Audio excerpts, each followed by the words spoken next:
Rajkot municipal કોર્પોરેશનના 18 વોર્ડની અંદર community hall કાર્યરત છે। આ કોમ્યુનિટી હોલની અંદર ફાયર ઇક્વિપમેન્ટ જે તે સમયે લગાડવામાં નહોતા આવ્યા, એટલે ફાયર ઇક્વિપમેન્ટ લગાડવા માટે રાજકોટના તમામ કોમ્યુનિટી હોલો અમે લોકોએ બંધ કર્યા હતા।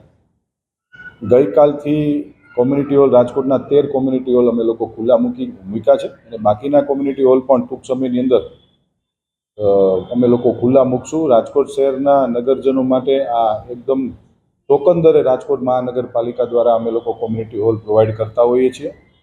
આપ સૌના માધ્યમથી શહેરના નગરજનોને મારી વિનંતી છે કે આ કોમ્યુનિટી હોલનો આપના દ્વારા વધુમાં વધુ તમે લોકો ઉપયોગ કરો એવી મારી આપ સૌને વિનંતી છે। રાજકોટ મહાનગરપાલિકાના 3 ઝોનની અંદર ફાયર ઇક્વિપમેન્ટની કામગીરી હાલ પૂર્ણતાના આરે છે। થોડા સમયની અંદર એ પણ કામ પૂર્ણ થઈ જશે। સાંજ સમાચાર ફેસબુક પેજને લાઇક કરો, વિડીયો શેર કરો અને વધુ વિગતવાર સમાચાર માટે sanssamachar.net વિઝિટ કરો।